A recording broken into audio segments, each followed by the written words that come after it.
Wars Without Victories, a look at U.S. foreign policy. Hey everyone, and welcome back to the channel. Today we're taking a deep dive into some of the most significant conflicts where the U.S. didn't achieve those clear-cut victories we often see in history books. From the jungles of Vietnam to the mountains of Afghanistan, we're going to examine wars that have left a lasting impact on U.S. foreign policy and the countries involved. We often talk about history in terms of winners and losers, but what happens when the lines get blurry?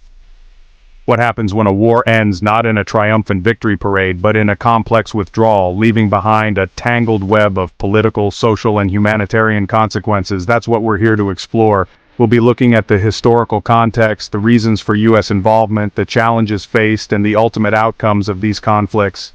It's heavy stuff, but it's crucial to understanding the world we live in today. So, buckle up, grab your thinking caps, and let's get started. The Vietnam War, spanning nearly 2 decades, remains one of the most controversial events in U.S. history. U.S. involvement stemmed from the Cold War's domino theory, the fear that if one Southeast Asian nation fell to communism, others would follow. This fear led to a complex and costly war against North Vietnam and the Viet Cong. Despite superior firepower, the U.S. faced a resilient enemy familiar with the jungle terrain. The Viet Cong's guerrilla warfare made it difficult for U.S. forces to gain a clear advantage. Growing anti-war sentiment at home added to the challenges. Brutal images broadcast into American living rooms fueled protests and sparked a national debate.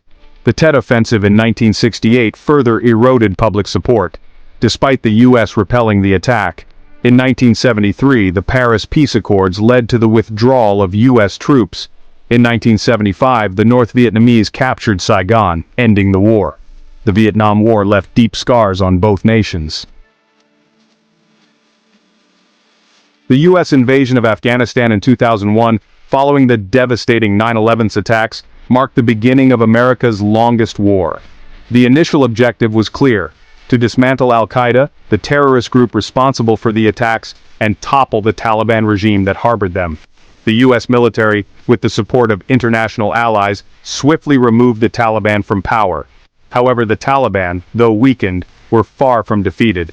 They retreated to the rugged mountains along the Afghanistan-Pakistan border, regrouped, and launched an insurgency against the U.S.-backed Afghan government.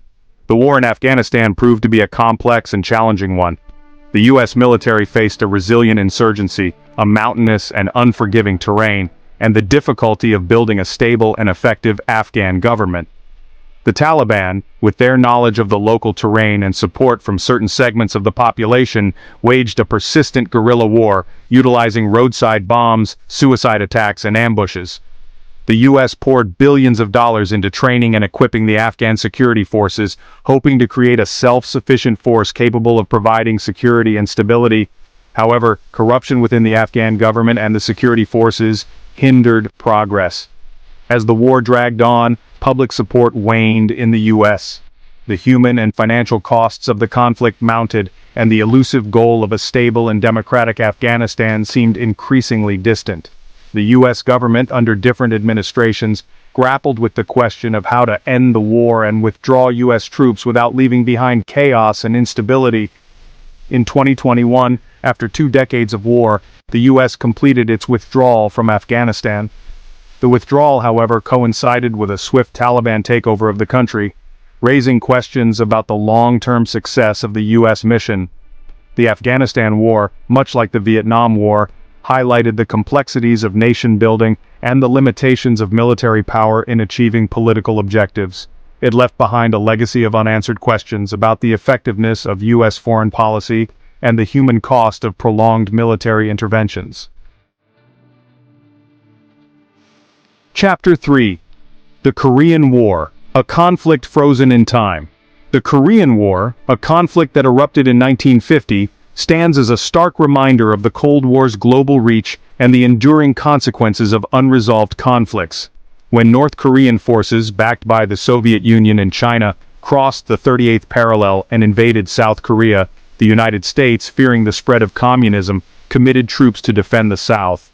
The Korean War was a brutal conflict, marked by intense fighting, mass casualties, and the use of overwhelming firepower. The U.S. military, along with forces from other United Nations member countries, fought alongside South Korean troops against the North Korean army and Chinese volunteers. The war saw periods of dramatic shifts in momentum, from the early North Korean advances to the UN forces' counterattack, pushing deep into North Korea, only to be met by a massive Chinese intervention. The conflict eventually settled into a bloody stalemate around the 38th parallel, the pre-war boundary between North and South Korea. Despite the massive military commitment and the staggering loss of life, the Korean War never officially ended. An armistice agreement signed in 1953 brought an end to the fighting, but a peace treaty was never signed. The Korean War had a profound impact on the Korean Peninsula and the wider Cold War rivalry. It solidified the division of Korea into two separate states, with a heavily fortified border separating them. The war also marked a turning point in U.S. Cold War policy, leading to a significant increase in military spending and a global commitment to containing communism. Chapter 4. The Iraq War. A war based on intelligence. The 2003 invasion of Iraq, launched by the United States and its allies, remains one of the most controversial foreign policy decisions in recent history. The Bush administration justified the invasion on the grounds that Saddam Hussein's regime possessed weapons of mass destruction and had ties to terrorist organizations, posing a threat to the United States and its allies. However, the invasion and subsequent occupation of Iraq proved to be far more complex and challenging than initially anticipated. The much-touted weapons of mass destruction were never found, undermining the primary justification for the war. The U.S. military, instead of encountering a welcoming population eager to embrace democracy, faced a complex and volatile environment. The swift removal of Saddam Hussein's regime created a power vacuum, leading to sectarian violence between Sunni and Shia Muslims, a rise in insurgency, and the emergence of groups like Al-Qaeda in Iraq, which later morphed into ISIS. The U.S. military found itself engaged in a protracted counterinsurgency campaign, battling militants, trying to stabilize the country, and rebuilding infrastructure. The war exacted a heavy toll on both Iraq and the United States. Hundreds of thousands of Iraqi civilians were killed in the conflict, and millions more were displaced. The U.S. military suffered significant casualties, and the war's financial costs soared into the trillions. In 2011, the United States officially ended its combat mission in Iraq, withdrawing its troops. However, the situation in Iraq remained unstable. The rise of ISIS in 2014, which seized control of large swaths of territory in Iraq and Syria, drew the United States back into the conflict, albeit in a more limited role, providing air support and training to Iraqi forces. Chapter 5. Somalia, Intervention and Withdrawal. The United States intervention in Somalia in 1992 began as a humanitarian mission, aiming to alleviate a catastrophic famine exacerbated by a brutal civil war. The United States, under the banner of a UN mandate, deployed troops to secure the delivery of food and aid to starving Somalis. However, the mission soon became entangled in Somalia's complex clan-based conflict. The U.S. military, tasked with securing humanitarian aid routes, found itself caught in the crossfire between warring factions, particularly the forces loyal to the Somali warlord Mohammed Farah Aidid. The situation escalated dramatically in October 1993 when U.S. Army Rangers attempted to capture Aidid in a daring daytime raid in Mogadishu, Somalia's capital. The operation, later depicted in the book and film Black Hawk Down, went awry when two U.S. Black Hawk helicopters were shot down, leading to a fierce and protracted firefight. The Battle of Mogadishu, as it came to be known, resulted in the deaths of 18 U.S. soldiers and hundreds of Somali fighters and civilians. Images of the battle, particularly the dragging of a dead U.S. soldier through the streets of Mogadishu, shocked the American public and sparked a debate about the United States' role in Somalia.